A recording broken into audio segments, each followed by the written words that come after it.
네. 한 주간도 수고 많으셨고 오늘도 예배 가운데 주신 말씀이 우리의 마음과 생각을 주님께로 인도해 주시길 소원해 봅니다. 우리가 벌써 계시록 말씀 16번째 순서를 갔는데요. 오늘은 본문의 말씀을 가지고 종말을 사는 교회의 자세, 종말을 사는 교회의 자세라는 제목으로 말씀을 나누겠습니다. 당분간 아마 위에 있는 표가 계속될 것 같은데 이 표를 계속 익숙하게 눈에 좀 익혀가시면 좋겠습니다. 우리가 본론 부분만을 두고 보면 크게 네 부분으로 계시록 말씀을 살펴보고 있잖아요. 첫 번째 환상에서는 지상에 있는 교회를 향한 하나님께서 보내신 편지를 우리가 읽고 묵상을 해봤습니다. 두 번째 환상에서 이제 본론이 이제 오늘부터 시작되는데 본론 전에 하나님께서 요한에게 천상의 세계를 보여주시죠. 하늘의 보좌와 그 보좌의 주변의 풍경들을 보여주시고 하늘의 관점에서 교회 성도들을 위로하고 격려해 주시는 것들을 우리가 보았습니다. 특별히 그 보좌 앞에 수정과 같이 맑은 유리바다가 있었습니다. 이 수정과 같이 맑은 유리바다의 의미는 뭐였습니까? 쉽게 건널 수 없는 하나님의 거룩하심을 의미하는 거죠. 우리 편에서 하나님을 이래라 저래라 할 수 있는 위치에 우리가 있지 않다라는 것입니다. 왜냐하면 하나님의 일하심은 우리의 이해를 뛰어넘는 영역이기 때문에 그렇습니다. 우리 가끔 살다 보면 그럴 때가 있지 않습니까? 야, 네가 그렇게까지 생각할 줄은 몰랐다.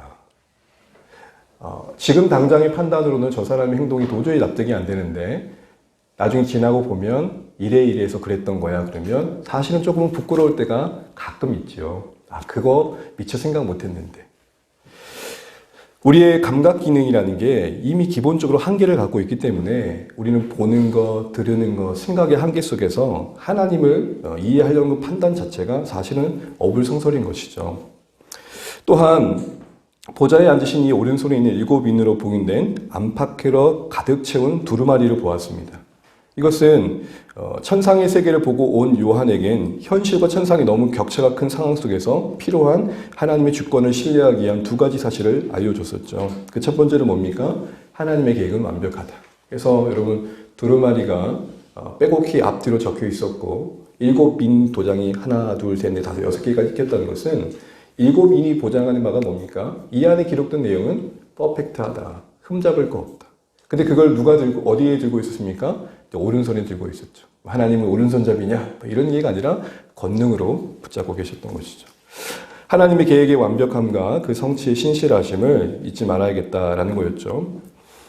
5장에서는 그 두루마리를 이제 떼기에 합당하신 분이 누구냐라는 이야기를 다루고 있었습니다. 그 중심 인물은 예수 그리스도셨죠. 예수님을 사자로서 소개하시다가 실질적으로 그 두루마리를 떼는 행위는 어린 양으로 하셨다는 사실이 초점이었습니다. 분명 유대의 사자로 다윗의 후손으로 멋지게 소개했는데 정작 나타난 모습은 어린 양이었던 거죠. 이렇게 생각해 보시죠. 무대에 제가 사회자로서 어떤 사람을 소개하는 거예요.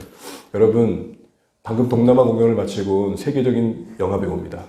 생긴 거는 정말 어찌 그렇게 멋있는지 정말 옷 감각은 얼마나 이렇게 패션이 탁월한지 딱 왔는데 두루마리에 싹 갓을 쓰고 있고 얼굴은 째려하고 그런 사람이 왔다고 생각해 보세요. 여러분 실망스럽지 않겠습니까? 별로 실망스럽지 않으면 실제 인물이 없으니까. 어쨌든 그런 어린 양 되신 예수님은 요한에게 기대감만큼이나 실망을 줄 만했죠. 근데 왜 사자이셨던 그 영광스러운 하나님, 이리의 이빨들에 칼키고 있는 교회에겐 사자의 이빨이 필요했는데 아무 힘없는 어린 양으로 예수님 자신을 나타내시고 구원의 일을 이루심을 말씀하셨을까 할 때 하나님 나라의 본질이 바로 죄와 죽음으로부터의 해방이기 때문이었고 또한 이는 교회가 이 땅에 살아가는 동안 십자가의 죽으심의 방식을 따라 예수님의 길을 따라가야 될 것을 보여주신 거였죠. 진짜 좋게 되는 것, 진짜 영광스럽게 되는 것은 이 땅에서 이긴 자로 살아가는 게 아니라 진리 앞에서 영혼 구원을 위해 또 이웃 사랑을 위해 자신을 죽일 줄 아는 사람이다. 이런 얘기를 하고 계셨던 것이죠. 그게 4장 5장에서 그렇게 영광스러운 하나님과 우리 주 예수 그리스도의 어린 양 되심을 함께 보여준 뒤에 이제 6장부터 16장은 그런 천상의 배경 속에서 이루어지는 이 지상에서의 이 세상 속에서의 일어난 일들을 다루고 있는데 주요 내용은 7 시리즈로 가득합니다.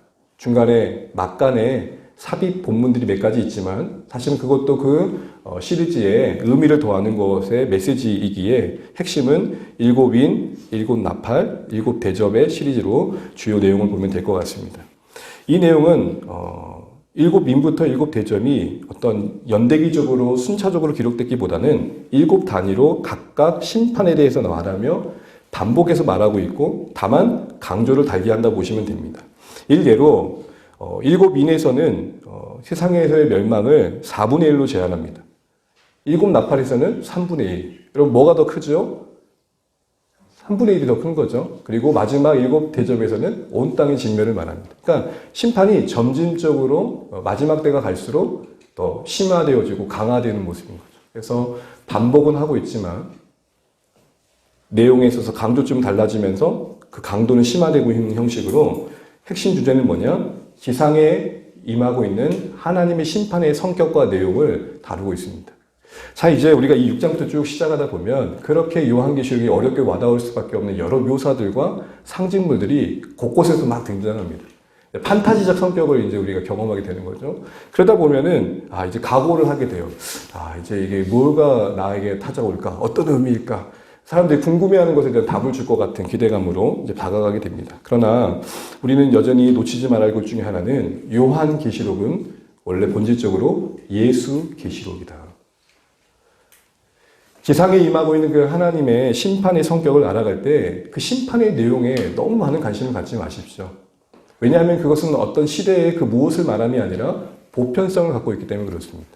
그래서 혹자들은 이 계시록을 6장부터 쭉 펼쳐가면서 이 시대와 연결시키려고 합니다. 오늘도 보겠지만 이 네 가지 말도 그러한 예죠. 흰 말은 복음주의, 빨간 말은 공산주의, 까만 말은 자본주의, 청황색 말은 뭘까요? 타협주의. 그런 식으로 연결시켜 가는 겁니다. 뒤에도 얘기하겠지만 우리는 왜 하나님께서 요한에게 이런 묘사된 표현을 통해서 이 땅에 임하고 있는 심판을 말하고 계신가를 생각할 필요가 있습니다. 결국 말하신 바는 뭡니까? 교회를 핍박하고 하나님을 대적했던 이 세상의 궁극적인 끝은 멸망이라는 것을 분명히 하라는 것이죠. 그럼에도 불구하고 이게 왜 한 방에 안 끝나고 왜 이렇게 긴 시리즈에 담겨 있을까요? 예수님의 오심과 다시 오심 사이의 이야기로 확정하고 있을까요? 그 안에는 여전히 그런 중에도 좀 돌아오면 좋겠다라는 하나님의 마음이 녹아져 있는 것이죠. 우리가 관계 속에서 왜 자꾸 미적미적 될까요? 야, 우리 헤어져. 그럼 끝나면 되죠. 근데 헤어져도 괜찮겠어? 진짜 괜찮겠어? 해볼라, 헤어져. 나오지 않겠어? 왜 자꾸 미적거릴까요? 헤어지고 싶지 않다. 여러분, 교회가 복음을 전할 때에 이 땅에 정말로 한 사람들에게 하나님의 나라를 전할 때 피할 수 없는 이야기 중에 하나가 당신은 죄인입니다 라는 고백을 그 사람에게 들려줘야 되고 인정해야 됩니다. 죄인이란 말이 사실 듣고 나면 불편하죠. 그러나 사실은 이렇게 비유하면 어떨까요? 어떤 의사가 내 몸 상태가 심각한 말기암인데 아이고 그냥 감기예요 라고 하는 의사와 좀 어렵겠지만 좀 정확하게 자신의 상태를 좀 진단해 주겠습니다 하고 내 병 상태를 이야기해 줄 때 그 모든 걸 얘기해 준 은사와 여러분 어떤 의사가 정말 우리를 위한 의사겠습니까? 고통스럽지만 사랑의 언어가 무엇이냐라는 것이죠. 이런 측면에서 여러분 심판의 성격을 다루고 있는 이 모든 본문을 통해서도 우리는 여전히 놓치지 말아야 할 건 뭐냐면 그 사이사이에 하나님의 국륜, 그 사이사이에 담겨있는 하나님의 은혜를 결코 놓치면 안 됩니다. 다시 말해 어떤 종말을 앞둔 보편적인 모든 사람들이 불안한 심리를 파고들어가지고 두려움과 공포감을 더하는 조장욕이 아니고 흰 말을 봐라, 붉은 말을 봐라 그런 어떤 상상할 수도 없는 이해할 수 없는 그 묘사를 오늘의 언어로 자신들이 하고 싶은 말을 담아내어서 휘두르는 칼이 아니고 그 간간히 녹아져 있는 하나님의 마음을 읽어낼 줄 아는 안목들이 오늘 또 계시록을 이제 본론적으로 살펴보면서 우리 가운데 있었으면 좋겠습니다. 자, 이걸 염두하면서 일곱 인의 내용을 볼 텐데요. 첫 번째 시리즈 중에 일곱 인 중에 오늘은 네 번째 인까지 생각을 해보려고 합니다. 여기 보게 되면 그 유명한 네 마리 말과 말탄자가 나타납니다. 이것을 한마디로 말하면 역사 가운데, 인류의 역사 가운데 계속되고 있는 하나님의 심판이고 그 심판의 성격은 인간이 하나님을 떠난 타락으로 말미암아 임하게 된 저주입니다. 무슨 말이냐? 아담과 하와가 하나님께 어설픈 독립선언을 하죠. 그리고 그들이 선택한 행동에 책임을 지고 기쁨의 상징이었던 에덴 동산으로부터 쫓겨나게 됩니다. 하나님의 은혜로부터 쫓겨나게 돼요. 그 뒤로 인류는 가시덤불을 내는 밭을 갈아야 됐고, 가인과 아벨이 그렇게 갈등 속에서 결국 가인이 아벨을 죽이는 그 관계의 파괴를 계속해서 경험하게 됐고, 또 하나님을 대적하는 바벨탑과 같은 것들을 쌓아가는 그런 행태로 인류는 계속되게 됩니다. 그리고 자신을 지키기 위한 성읍을 쌓게 되죠. 이런 모든 것들은 하나님께서 인류가 스스로 선택한 그 죄의 결과에 하나님께서 행하시는 심판과 저주의 모습이라는 거죠. 타락의 결과이면서 그 자체로 심판이라는 겁니다. 여러분, 심판의 성격을 조금 폭넓게 이해할 필요가 있는 게, 물론 심판신 그러면 재판의 용어로 법전 용어를 쓰면 누군가 기소를 당해가지고 징역 10년, 이게 심판이죠. 그러면 그 모든 가정이 심판 아닙니까? 파렴치 않은 행위 그 자체가 드러나서 국민들의 어떤 여론에 뭔가 노출되어져서 정말 어떻게 사람이 그럴 수 있지? 라는 어떤 그런 여론의 재판조차도 사실은 형벌이잖아요. 또 그 스스로가 그걸 후회해서 내가 왜 그랬을까라는 그 후회의 시간조차도 사실 심판이고 형벌이잖아요. 그런 의미에서 본다면 우리가 타락한 결과로 인해서 겪는 이 수상한 삶의 모든 관계의 파괴와 우리의 자연과 이 세상에서의 무너진 현실들은 그 자체로 심판인 것이죠. 자, 그런 맥락에서 오늘 우리가 이 말의 비유를 생각해 보려고 하는데요. 일단 이전에도 말씀드린 것처럼 요한계시록의 언어를 이해할 때 가장 중요한 것은 요한이 창조한 언어가 아니라 당시 성도들이 말하면 아람어를 이야기라는 것입니다. 그리고 가장 주요 언어들은 구약을 배경으로 하고 있다는 것을 늘 놓치면 안 됩니다. 그러니 당시 성도들이 구약의 맥락에서 그 말을 받아들였다는 사실을 염두하고 요한계시에 다가가야 되는 거예요. 오늘날 한국의 어쨌든 시민권을 얻기 위해서 외국인들이 많이 시험도 보잖아요. 한국어 시험도 보고 그렇잖아요. 여러분 그 시험 문제 한번 보셨습니까? 자갈치 시작하면 어디? 뭐 이렇게 되게 쉽잖아요. 우리는 쉽잖아요. 근데 그들은 뭐예요? 어디지? 왜 고민해야 되는 그런 문제인 거예요. 자, 근데 한국말이 좀 익숙했다 하더라도 사실 한계가 어디서 오죠? 문화에 의해서 조금 오는 거죠. 이런 일이 있었대요. 밥을 먹는데 어떤 사람이 제 상대방에게 야, 삼겹살 먹으면서 네 마늘 좀 많이 먹어라. 왜요? 사람 좀 되게. 우리는 이해하잖아요. 어떤 배경 속에서 이해하죠? 네, 설명하지 않아도 그 배경이 이 주는 이해가 있잖아요. 근데 외국 사람은 끄적거리는 거예요. 왜 마늘을 먹으면서 사람이 되지요? 무슨 말 이해되시죠? 요한계시록도 이미 구약에 익숙했던 성도들에게는 말 이야기하면 엉뚱한 생각을 안 한다고요. 우리 말하면 어디 생각나요? 제주도 가고 싶다. 근데 이들에게는 말하면 일단 이 네 가지 말하면 어디를 생각하게 되냐면 스가랴에서 선고리게 되는 거예요. 스가랴에 보게 되면은 네 가지 말이 병거를 끌고 오는 장면이 나오는데 이게 뭐냐? 심판의 대행자들이에요. 그러니 오늘 이 본문에 등장하는 요한계시록의 이 말들은 다 뭐냐? 하나님이 지상에 내리는 심판의 대행자들로 받아들였다는 것이죠. 다른 해석의 여지가 없는 거예요. 이 특별히 각각의 말의 의미를 그래도 보편적인 해석의 차원에서 이해를 해보면 일단 첫째 말은 뭐냐면 끝없는 정복의 욕구에 의한 전쟁의 고통이 이 세상 가운데 있다는 거예요. 나라와 나라가 끝없이 서로를 정복하기 위해서 전쟁을 일으키는 고통이 이 세상 가운데 있고 이것이 이 땅의 심판이라는 거예요. 1, 2절을 보시게 되면 활이 나오잖아요. 활. 그 활은 전쟁의 도구죠. 그리고 끝에 보면 이런 표현이 나옵니다. 2절 끝에 볼까? 2절 끝에. 2절 한번 읽어보겠습니다. 시작. 이에 내가 보니 흰 말이 있는데 그 탄 자가 활을 가졌고 면류관을 받고 나와서 이기고 또 이기려고 하더라. 이때의 면류관은 승리자예요. 정복자에게 주는 어떤 면류관이었어요. 승리자인데 그걸로 만족하지 않고 또 이기려고 하더라는 거예요. 그만해라. 그 정도면 많이 먹었다 아이가. 그러면 되는데 계속 정복하려고 그러는 거예요. 여러분 인류의 역사의 세계사는 어떻게 보면 전쟁사와 같이 맞물려 가지 않습니까? 세계사를 공부하는 분들은 전쟁사를 피할 수 없죠. 수많은 전쟁이 있었잖아요. 당시에 이 크리스천이 있었던 로마 시대에도 전쟁이 없었을 때가 없었잖아요. 그래서 이 흰말이 상징하는 심판의 의미는 뭐냐? 이 세상의 심판의 의미는 뭐냐? 끝없는 정복의 욕구로 고통을 끼치는 것을 말하는 겁니다. 인류 역사가 진짜 그렇지 않았습니까? 수많은 전쟁으로 이 땅에 아픔을 주고 있고 지금도 우리는 그 전쟁을 보고 있잖아요. 한 사람의 야욕과 그 욕망이 얼마나 수많은 사람들을 공고하게 하고 괴롭게 하고 있습니까? 그 칼날 하나에 얼마나 많은 사람들이 죽어가고 있습니까? 그거 자체가 이 땅에 임할 심판이라는 겁니다.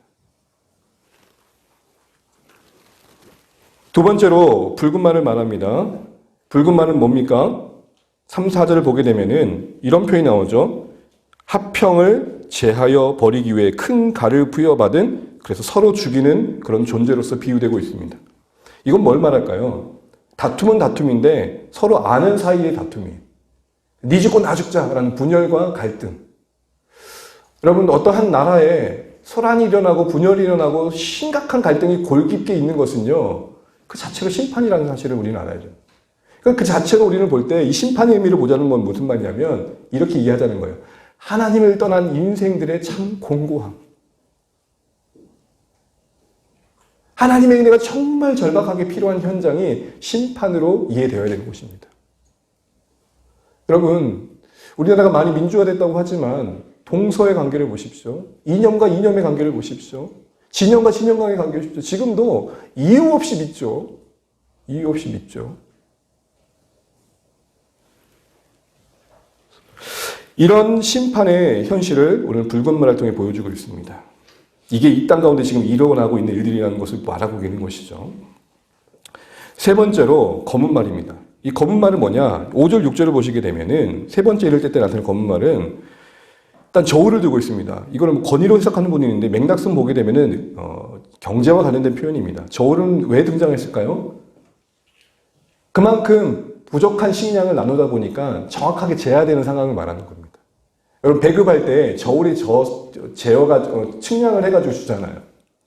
그렇게 볼 수 있는 이유가 그 뒤에 나오는데요. 그 심판이 임한 현장에 나오는 고백이 뭡니까? 한 데나리온의 밀 뭐예요? 한 대. 그리고 그 다음에 뭐죠? 한 데나리온의 보리 석 대. 하나만 보게 되면 한 데나리온은 하루 품삯이에요. 오늘 기준으로 한 10만 원 볼게요. 일당 10만 원. 그런데 한 대는 뭐냐? 하루 식사예요. 여러분, 하루 벌어서 하루 식사를 한다고 하면 엄청난 물가 폭등이죠. 더 쉽게 이해하면 요즘 라면이 뭐 1,000원으로 칩시다. 안성타면 1,000원을 일당을 사면은 100개를 살 수 있었는데 지금 10개도 못 산다라는 거. 이해되신가요? 그만큼 물가가 엄청 뛸 수밖에 없는 기근과 흉년을 의미하는 것입니다. 실제적으로 우리의 역사 현장에 이 심판이 계속되고 있지 않습니까? 가난과 빈곤으로 힘겨워하고 있는 사람들을 우리는 늘 듣습니다. 지금도 지구상의 4분의 3은 우리가 놀라운 수치로 여겨지는 이 4분의 3 안에 굶어 죽는 사람들이 있다는 것입니다. 잘 사는 나라 안에서도 식량에 어려움을 겪는 사람들이 있는 것처럼 정말 이것은 이 땅에 지금 현재 되고 있는 심판의 내용이라는 것이죠. 기근과 흉년의 가난의 고통이 지금 이 땅에 있다는 것입니다. 그런데도 감람류와 포도주는 해치지 말라 그럽니다. 이 말이 뭘까요? 기근에 의해서 제한된 음식으로 그 음식이 없으면 못 먹는 서민들은 힘들어하고 있는데 그래도 여유 있는 사람들은 경제가 아무리 힘들어도 누릴 건 다 누리더라. 이런 생각. 얼마나 안타깝죠. 여러분, 여기서 뭘 보니까 이 땅의 식량난의 궁극적인 이유 중에 하나는 나눔의 부재라. 누가 그런 말 하대요. 전 세계의 80%의 부가 소수 10% 안 되는 사람에게 몰려있다는 거예요. 네 번째 일은 뭡니까? 청황색 말인데 이 청황색이라는 색깔이 참 모호하잖아요. 이 색은 시체의 살과 음산한 기분 나쁜 색이고 이 색은 환자의 얼굴을 말할 때 썼던 표현의 단어입니다. 특별히 8절 하반절에 앞에 있는 사망가들의 뒤의 사망은 온역을 의미합니다. 다른 단어인데 사막으로 번역한 거죠. 이렇게 보면 이 청황색 말의 의미는 뭐냐? 전쟁, 기근, 전염병으로 인한 죽음과 그리고 죽음 뒤에 뒤따르는 사후세계, 저승세계에 대한 두려움이 오늘 여기 나와 있는 고통, 그 심판의 의미인 것입니다. 그래서 여러분 8절을 보시게 되면 우리 8절 말씀만 같이 한번 읽어보겠습니다. 8절입니다. 시작. 내가 봄에 청황색 말이 나오는데 그 탄자 이름은 사망이니 음부가 그 뒤를 따르더라. 그들이 땅 4분의 1의 권세를 얻어 검과 흉년과 사망과 땅의 짐승들로 써 죽이더라. 사망은 죽음 그 자체를 말합니다. 음부는 죽음 뒤에 가게 된 초소를 말합니다. 이거를 헬라어로는 헤데스라고 해가지고 죽은 자에게 임하는 형벌의 장소입니다. 여러분, 사람들이요 말은 하지 않지만 죽음 너머에 대한 두려움이 있을까요? 없을까요? 다 있습니다. 가보지 않은 그 세계에 대한 두려움이 있어요. 그러니까 제일 편한 방법은 뭐죠? 없다, 죽고 나면 다 끝난다, 없다 라고 세뇌하는 거예요. 여러분, 제가 눈을 감고 이 앞에 있는 애들이 없다, 없다, 없다, 수아도 없고 하리도 없고 효경이도 없다, 없다 했는데 눈을 떴는데 어이구야, 있네? 없다라는 체면이 실존을 없애는 건 아니잖아요. 근데 지금의 사람들은 죽음 너머의 세계를 그렇게 인식한다는 거예요. 우리가 알 수 없는 영역이니 아예 생각지도 말자. 그 말의 의미는 뭐죠? 그만큼 두려움의 영역이라는 거죠. 그래서 여러분, 누군가 죽었다가 다시 살아나면 그렇게도 궁금해 하잖아요.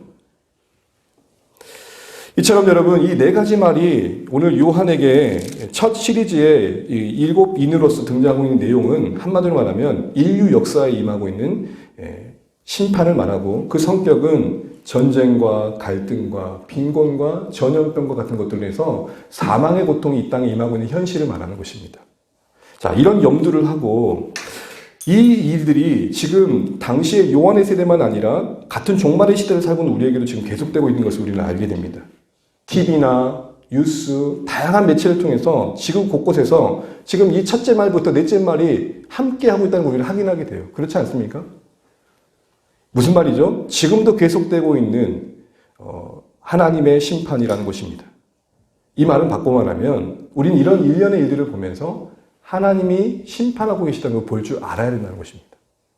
이게 되게 중요합니다. 제가 아까 말씀드린 것처럼 하나님의 심판이다 라고 봐야 된다는 의미는 뭡니까? 이 하나님의 심판이라는 말은 우리에게 두려움과 공포감을 갖게 한다는 측면이 아니라 하나님의 은혜가 절실하다라는 것들로 수용되어야 한다는 것이죠. 이 종말의 시대를 사는 우리에게, 그 당시의 교회 시대에 사는 종말의 시대나 오늘 우리의 종말의 시대나 이 부분에 대해서 오늘 성경이 권면하는 자세를 가질 필요가 있다는 것입니다. 그러니까 여러분, 종말 그러면 우리는 어떤 이미지가 나오죠? 종말 그러면 끝! 마지막! 모든 것이 다 파멸되는 것을 떠올립니다. 그러나 여러분, 성경이 말하는 종말은 뭐냐면 구속의 역사 중에 딱 한 가지만 남았다. 순서의 개념이에요. 예전에 말씀을 드렸던 거 기억나십니까? 창조, 하신 하나님. 근데 세상이 타락했어요. 예수님을 통해 구원하셨어요. 교회를 통해 회복시켜 가시고 다시 온전케 하신다. 이런 거잖아요. 이전에 영광스럽던 그 모습보다 더 온전한 모습으로 이 세상을 회복시켜 가시는 거잖아요. 근데 이 일에 있어서 딱 한 가지만 남은 거예요. 예수님이 약속대로 오셔서 십자가에 죽으시고 부활하셨잖아요. 이제 뭐 하나만 남았어요? 다시 오심. 바로 그 재림 사건 하나만 남았다는 의미가 뭐냐? 종말이라는 거. 이제 그거 하나만 이루어지면 이 땅에 온전한 끝이 임한다. 그런 의미에서 여러분, 종말은 예수님의 재림과 연관되어 있고 그러기에 단순한 끝이 아니라 목적의 성취예요. 여러분, 영어로 끝이 뭐라 그러죠? The end. 제가 영어로 끝이 뭐였어요? 더 엔드 했더니 쪽을 주더라고요. 모음 앞에는 D라고 해야 된대요. 더 엔드 그러면 영어를 모르는, 아이고요. The end 그래요. 알겠다고. 그 엔드는 끝이라는 말이 있지만 더 본질적인 의미는 뭐죠? 목적이라는 의미입니다. 그래서 여러분, 종말의 의미는 뭐냐면 목적의 성취예요. 어떤 목적의 성취? 이 세상을 지으신 하나님이 어그러진 현실을 포기하지 않고 예수의 피로 끌어안으셔서 이전에 영광스러웠던 모습을 회복하시는 그 목적을 포기하지 않고 있고, 그 목적이 예수님의 오심과 함께 성취될 것에 대한 그 계획의 온전한 성취가 바로 예수님의 재림이 말하는 그 목적의 성취라는 것입니다. 이때 우리는 만물의 회복을 볼 거라는 것이죠. 그런데 여러분, 이게 종말인데 우리는 종말을 어떻게 이용하죠? 공포스럽게 이용하죠. 이게 끝이야. 너 준비됐어? 14만 4천에 들어가려면 이 모양 이꼴 하면 안 돼. 너 예배 몇 분 빠졌어? 야야야, 까딱까딱하다. 메꿔. 새벽 예배로 메꿔. 새벽 예배 5일이 주일에 한 번이야. 알았지? 최선을 다해. 그래야 14만 4천에 들어가니까. 또 이런 질문도 해요. 14만 4천에는 가톨릭도 들어갑니까? 왜냐면 경쟁이 되니까. 14만 4천이라고 한다면 전도하는 게 조금 경쟁 대상이 될 것 같은데 해야 될까요? 등등. 말도 안 되는 얘기를 하는 것이죠. 한때는 여러분, 걸프전을 뭐라고 얘기했습니까? 이제 지구의 종말이었다고 해서 아마게도 전쟁이라고까지 했었어요. 그 전쟁이 정말 심각했지 않습니까? 걸프전을 아시는 분들은 참 오래되신 분들입니다. 그때 진짜 지구의 종말이 온 줄 알았단 말이에요. 지금도 여러분, 이러다 인류가 파멸된 거 아니야 라는 공포감이 드러나죠. 그래서 핵폭발과 함께 인류가 종말되는 영화들이 많이 나오고 또 지구상에 딱 한 명만 생존한 영화들도 많이 나와요. 어떤 질병에 의해서 어떤 전쟁에 의해서 모두가 진멸하고 한 사람. 이런 이미지가 우리에게 뭐예요? 종말이에요. 그런데 우리만 그랬을까요? 당시의 신자들에게도 종말은 그렇게 와닿을 만큼 힘겨웠어요. 왜요? 사자의 이빨보다 더 무서운 로마 황제가 시커먼 칼을 들고 휘두르면서 공포감을 주는데 이게 진짜 끝인가 보다 라는 생각을 할 만했던 것이죠. 그때나 지금이나 종말이란 큰 범위에서 같은 시대인데 모양은 달랐지만 같은 혼돈과 두려움과 공포로 종말을 대할 수밖에 없었다는 것입니다. 이렇게 두렵고 공포감으로 대하다 보니까 종말은 평안 중에 바라볼 날들이 아니라 오늘의 날을 조급하게 하는 거예요. 당장 재산을 정리해야 될 것 같고 당장에 내 집에 이러면 안 될 것 같고 직장을 포기해야 될 것 같고 교회를 위해서 전도를 하는 일에 더 내가 자신을 올인해야 될 것 같고 잠시 야유회 가는 것도 죄짓는 것 같고. 근데 여러분 오늘 우리가 생각할 건 뭐냐면 이런 분위기를 조장하는 종말의 분위기가 정말 성경이 말하고자 하는 건가? 종말이 뭐라고요? 예수님의 오심은 성취돼 그거 하나 남았다라는 거예요. 우리 모두 그걸 바라보고 있고요. 그게 이루어지기 전까지 이 시대는 참 고통스러울 것이다. 왜요? 그 일이 와야만 회복될 일이 있기 때문인 것이죠. 그만큼 하나님의 은혜가 절실한 시대를 우리가 살고 있다는 것을 볼 줄 알아야 된다는 것이죠. 자, 이런 관점에서 그렇다면 여러분 오늘 본문을 통해서 요한이 당시 교회에게 또 오늘 우리에게 전하고 싶은 이 시대의 종말을 사는 신자의 자세는 뭘까요? 첫 번째는 소망의 시선을 갖는 겁니다. 이 말은 하나님께서 가지고 계시는 큰 그림을 볼 줄 알아야 된다는 것입니다. 우리가 보통 그런 말을 하잖아요. 너 일희일비하지 마. 일희일비란 말이 무슨 말이에요? 와! 세상 정보를 다 얻는 것처럼 좋아했다가 세상이 다 끝난 것처럼. 뭐해? 공부 잘하는 애들이 그래요. 1점에. 공부 잘하는 애들이 그러더라고요. 시험 잘 봤으면 못 봤대요. 근데 99점이야. 또 공부를 열심히 하지만 잘 안 나온 애들은 되게 좋아해. 너 몇 점이야 했더니 59점이라는데 62점이야. 대박. 일일비하지 말라는 거예요. 종말의 이 시대에 우리가 겪는 현존하는 이 하나님의 심판이 임하고 있는 이 시대의 여러 현실들 속에 호도되지 말라는 거예요. 하나님의 큰 그림을 그리라는 거예요. 이 말을 바꿔 말하면 비관하거나 또 한편 낙관도 하지 말라는 말입니다. 비관을 딛고 낙관을 넘어 그 그리시는 하나님 나라를 소망의 시선으로, 궁극적인 소망의 시선으로 바라보라는 것이죠. 저는 이렇게 말하고 싶습니다. 소망이란 말을 이대로 끝내지 않으시리라. 이거를 놓치시면 안 된다는 겁니다. 아무리 종말을 끌고 와가지고 여러분의 오늘을 불안하게 하고 여러분의 오늘을 무너뜨리려고 하는 그런 여러 시도들 앞에서 좀 마음을 지켜야 돼요. 낙관적인 태도라면 뭘까요? 지금은 조금 희미해진 것 같으면 여전히 희망론을 얘기하는 거죠. 인간이 노력하면 이 시대에 일어나는 모든 문제들은 해결할 수 있다. 한마디로 유토피아를 만들 수 있다. 그래서 여러분 아파트 이름도 오직했으면 휴먼시 하겠어요? 여러분 과거 바벨탑이 오늘의 휴먼시라는 이름과 똑같은 거예요. 이상적 도시. 그러나 여러분 현실적으로 그게 존재합니까? 경제 정략을 아무리 잘 갖추고 과학기술이 발달하고 진보를 이루어도 사상적인 진보를 이루어도 이루는 진보만큼 그늘이 만들어지잖아요. 사각지대가 있잖아요. 아무리 복지정책을 잘해도 복지 사각지대가 있습니까? 없습니까? 있지 않습니까? 이 말이 무슨 말입니까? 전략이 필요 없고 이런 노력들이 다 필요 없다는 겁니까? 아니요. 그걸 너무 맹신하면 안 된다는 거예요. 이렇게 하면 대한민국 좋아집니다라는 말을 여러분 분별하셔야 됩니다. 왜죠? 그게 착각이고 망상할 수 있는 이유는 타락한 인간성 때문에 그렇습니다. 아무리 제도가 좋아도 인간의 타락성은 막을 길이 없거든요.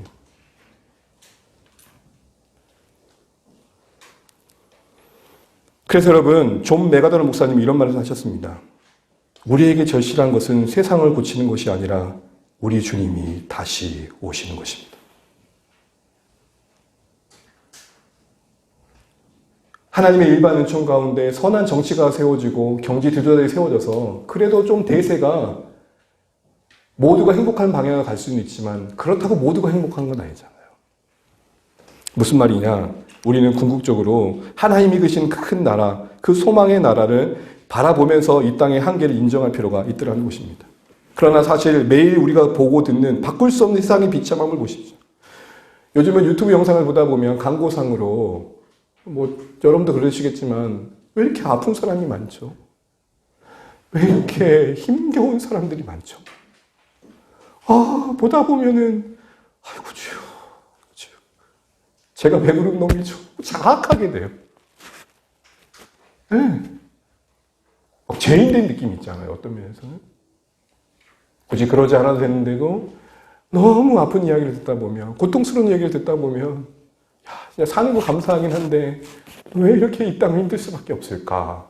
우울감이 찾아와요. 비관하는 마음. 아까는 낙관하는 마음이라면 비관하는 마음이 찾아와요. 염세적인 마음이 함께 들어오면서 소망이 안 보이죠. 왜요? 어차피 바뀌지 않을 세상이니까. 그리고 옛날에 한때 그래서 안타깝지만 기름을 붓고 내 몸에 불을 지르는 거예요. 그런데 여러분, 오늘 본문에서 분명히 할 것이 있습니다. 그게 뭡니까? 어린 양이 7일을 떼실 때에 일이 일어났다는 것입니다. 우리 1절 상반절 한번 읽겠습니다. 시작. 내가 봄에 어린 양이 7인 중에 하나를 떼시는데 그때에, 여러분 보십시오. 그때 이후의 이야기는 이 땅에 있는 심판의 여러 내용들입니다. 근데 그게 언제 작동합니까? 어린 양이 그 인 중에 하나를 뭐 하실 때? 떼실 때. 이게 무엇을 보여주는 겁니까? 모든 심판과 재앙을 주관하신 분은 여전히 어린 양이심을 보여주는 겁니다. 사실 이걸로 충분하지 않을까요? 무슨 말씀이냐면 6절 이하에 이제 6장 이후에 여러 환상들이 있지만 제가 여러분 이번 주에 설교 들으면서 이 본문만 가지고 6, 7분의 목사님의 설교를 들어봤어요. 다 달라. 오메, 왜하노? 그래서 어제 하루 종일 어떻게 할까? 이 모든 다름을 다 이야기할 필요는 없잖아요. 그러나 다르지 않은 분명한 가지는 있었어요. 예수님은 주관자이시다는 사실 하나. 제가 문득 그런 마음 든 거예요. 이걸로 충분하지. 우리는 다 설명하려고 그래요. 정말 이 시대의 현상을 면밀히 분석하고 이해하는 사람이 모든 걸 다 아는 사람인 것처럼 대우받고 있어요. 그러면서 대부분 그런 분들은 종말을 해석한다는 분들은 끔찍한 종말을 말하면서 사람들을 호도해요. 어디서 들을 수 없던 이야기라 사람들은 거기에 귀를 기울여요. 그러나 여러분 다시 한번 기억하면 좋겠습니다. 6장의 환상의 내용이 잘 이해되지 않는다 하더라도 분명한 한 가지는 뭡니까? 재앙의 주관자는 예수 그리스도시다. 그런데 그분을 어린 양으로 말하고 계시다는 것. 로마서 8장 32절에 자기 아들을 아끼지 아니하시고 우리 모두를 위하여 내어주신 이가 어찌 그 아들과 함께 모든 것을 주시지 않겠느냐. 제가 드리는 말씀은 이겁니다. 어린 양이신 예수님이 인을 띌 때에 역사가 일어났다는 것은 예수님이 주관자라는 겁니다. 그런데 주관자이신 예수님의 성품이 어린 양이라는 겁니다. 그러면 뛸 때마다 아이고 이놈들 날 부정하더니 쌤통이다 이놈들아 이러셨을까요? 인을 떼실 때마다 지으신 세상의 고통을 보실 때마다 그래요 니들이 날 떠나는 데까지 그러셨을까요? 왜 이 성경은 그 인을 떼시는 분을 어린 양으로 가셨을까요? 종말의 시대에 혼돈 가운데 있지만 여전히 이 세상의 주권자이신 그분 대심에 이 혼돈의 현실을 이해하는 근거를 삼으라는 것입니다.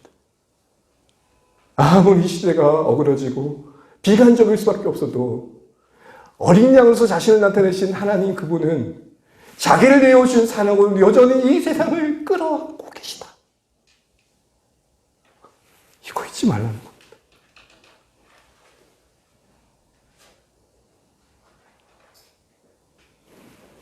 그래서 이를 떼시는 분이 어린 양이심을 말하고 있는 거예요. 이걸 제대로 볼 때 우리는 세상을 보는 안목을 근본적으로 바꿀 수 있는 것입니다. 죄로 가득한 이 현실 속에서 비관만 하지 않습니다. 근거 없는 낙관론에도 취하지 않습니다. 예수님이시되 어린 양이신 예수님께서 주권자로서 이 세상을 국률로 다스리고 계시다는 사실에 소망을 갖습니다. 이것은 막연히 나아질 것에 대한 기대감이 아닙니다. 세상은 점점 오늘 우리가 일곱인 나팔 대접을 보듯 점점 악화되어 가는 것 맞습니다. 그러나 그런 현실 속의 주권자는 여전히 어린 양이신 예수 그리스도라는 것이죠. 이 말은 우리에게 두 가지를 시사합니다. 첫 번째로는 반드시 모든 죄를 멸시하고 만물을 새롭게 하실 것들을 기대하라는 겁니다. 그분이 사랑과 권능으로 이 악한 세상을 온전케 할 것을 여전히 바라보는 것을 놓치지 말라는 거예요. 현실로 예수 그리스도의 주권을 이해하지 말고 그분이 자신을 내어주신 사랑을 근거 삼아 그분의 통치를 신뢰하라는 것이죠.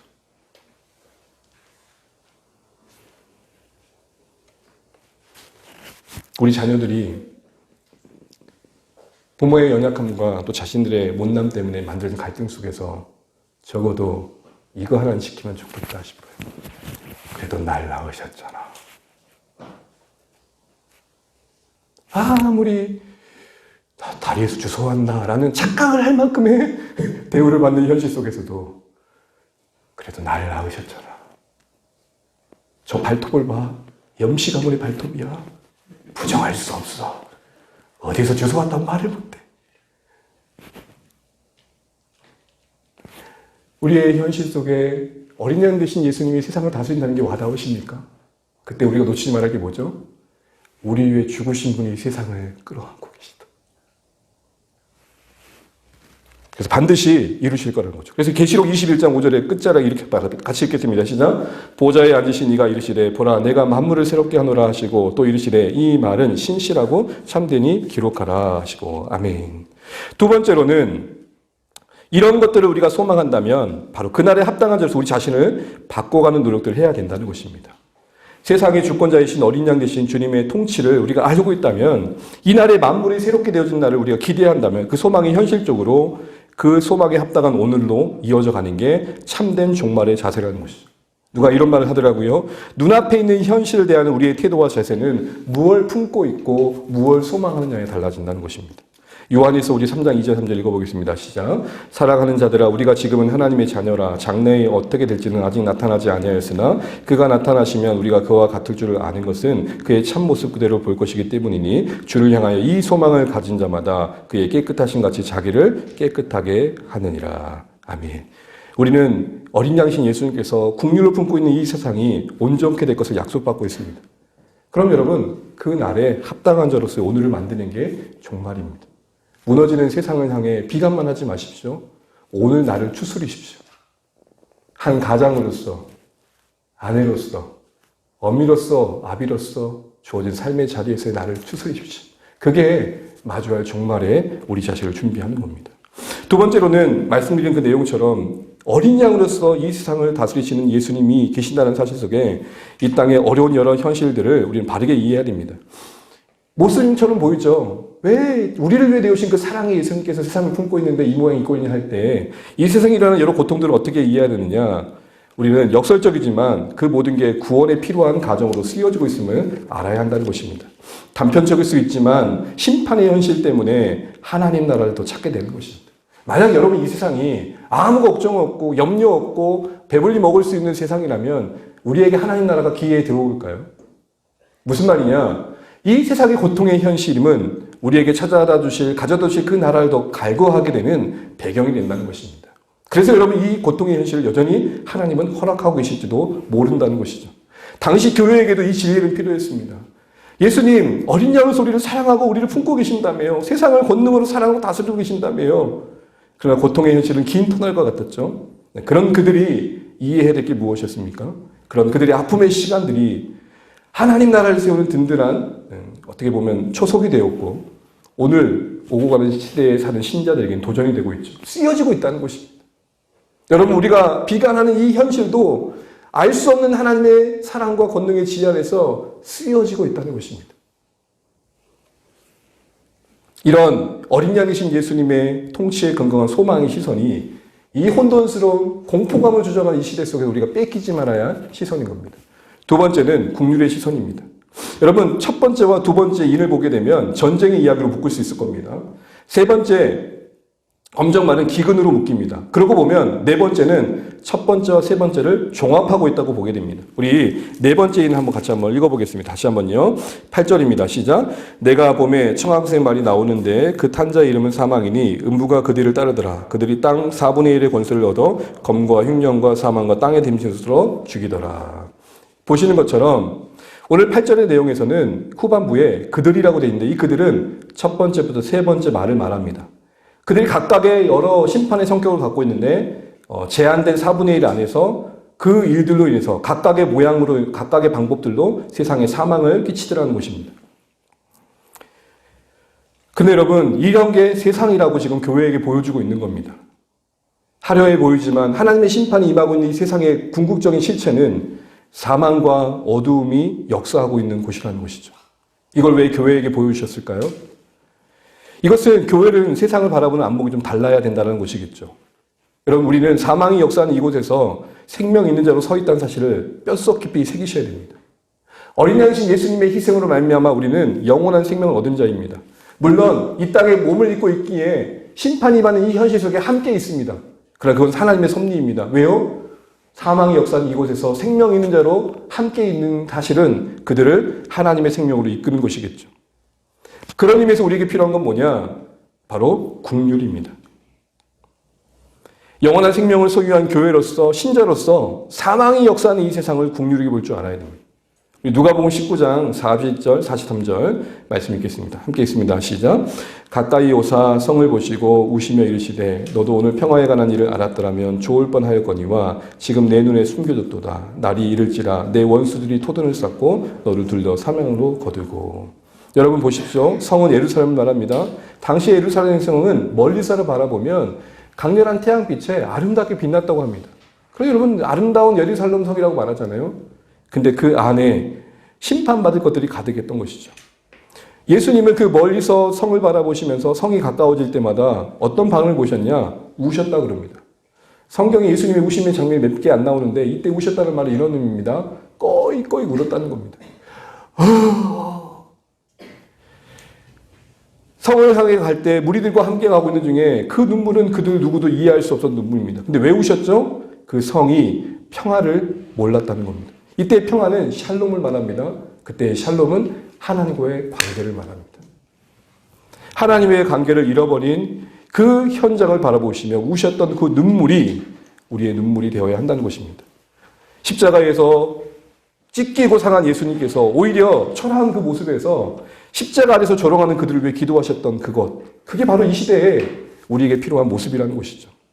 당시에 박해받고 짓밟혔던 그들에게 예수님은 요한을 통해 어린 양 되신 예수님이 세상을 다스리시는 그 세상을 다스리는 예수님을 따르는 신자들의 삶의 자세가 무엇인지를 보여주고 있는 것입니다. 사랑하는 주안의 가족 여러분, 어그러진 세상이지만 어린 양이신 예수님이 세상을 품고 계신다는 걸 믿으신다면 같은 마음으로 우리는 세상을 긍휼로 바라봐야 됩니다. 우리는 어떤 시선으로 세상을 보고 있는지요? 세상을 향한 부러움이 우리를 지배하고 있다면 여러분 다시 한번 우리는 긍휼을 회복해야 됩니다. 긍휼을 회복한다는 건 뭡니까? 우리 안에 하나님의 은혜가 먼저 깊이 깨달아져야 된다는 것입니다. 용서받을 수 없었던 인생이었는데 용서받았다는 사실. 그래서 여러분 팔복의 긍휼은 뭘 지나서 만들어진 마음이냐면 심령의 가난함과 애통함을 지난 뒤에 만들어지는 마음입니다. 가난한 마음과 애통함을 지나는 마음이라는 것은 하나님 앞에 발가벗겨진 신자로서 섰다는 것입니다. 이게 없이 긍휼을 얘기하게 되면 그 긍휼은 동정과 연민이 됩니다. 하나님 앞에 설 수 없는 나를 용납하신 은혜 없이 누군가를 향해 섬기는 마음들은 여러분 어설픈 연민이 됩니다. 그러나 나도 은혜가 필요하고 당신도 은혜가 필요합니다. 라는 상황에서 어느 누군가를 찾아가는 마음은 긍휼이 됩니다. 우리 이 세상을 어떻게 바라보고 계신지요? 교회에게 뭘 보여주셨을까요? 누가 더 불쌍한 자냐는 거예요. 한번 생각해 보세요, 여러분. 원형 경기장에서 사자의 밥이 되고 있는 신자들과 그걸 보면서 화다닥 웃고 있고 그 짜릿함에 흥분해서 강중턱에서 이야 하고 있는 사람들 중에 누가 더 불쌍한 사람이냐고요.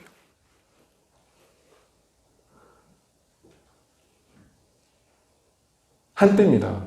연예인들을 좋아하는 애들이 되게 그랬어요. 예수 안 믿으면 시체야.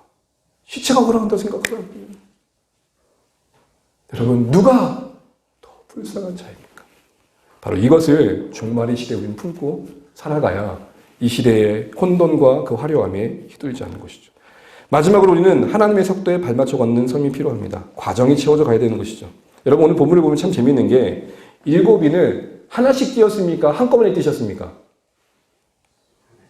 제가 오늘 준비를 못했는데 하나, 둘, 셋, 하나씩 뗄 때마다 일이 일어난 거죠.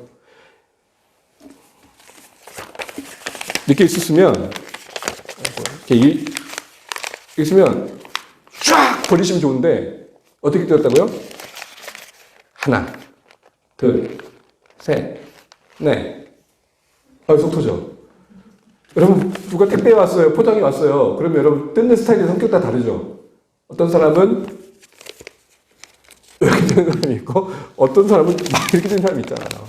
당시의 교회 입장에서는 어떤 심정이 있었을까요? 7인을 하나님께, 예수님께서 한꺼번에 확 뜯으셨으면 좋았을까요? 아니면 이렇게 되는 게 좋았을까요? 뭘 말씀드리는 겁니까? 당시 교회는 힘겨웠던 만큼 두루마리 7인의 성취되는 것을 의미하는 이 두루마리가 펼쳐진 일이 당장 일어나면 좋았을 거라고요. 근데 예수님은 뭐예요? 하나, 둘, 셋. 오이 속 터져. 예수님이 충청도 분도 아니고 돌 굴러와요. 근데 이미 굴러와 있고. 하나님께서 이루어가신 나라가 어떤 나라인지를 보여주는 거죠.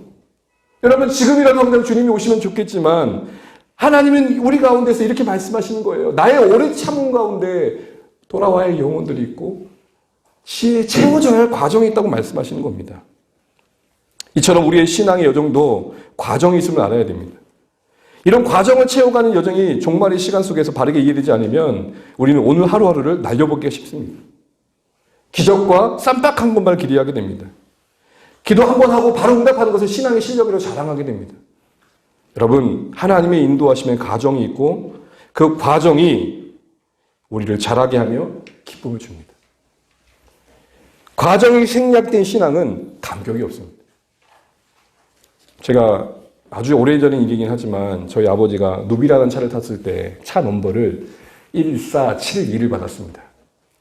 1472. 네. 기억하십니까, 아버지? 1472번을 받은 거예요. 1472가 뭐예요? 과정 없이 그냥 쌈박하게 싹 일을 다 해결되라 이런 거 아닙니까? 하나님 나라를 일사천리를 이루어지지 않음을 알고 종말을 사랑하는 사랑하는 성도 여러분, 과정을 채우시는 하나님의 마음을 헤아리십시오. 아무 일 하지 않으시는 게 아니라 채워가고 계십니다. 하나, 둘, 셋. 하나씩 한 땀 한 땀 따가시는 마음의 그 뜻을 우리가 다 알 수는 없지만 분명한 것은 과정을 밟고 계시는 겁니다. 그러니 우리 모두 그 소망을 기억하고 국류를 따라 살아가며 과정을 채워가는 심령으로 이 때를 살아내어 주님 오실 그날에 주님 이 일을 위해 이렇게 하셨군요 라는 고백 속에 기쁨으로 주님을 마주할 수 있는 오늘의 말씀이시기를 주의 이름으로 축복합니다.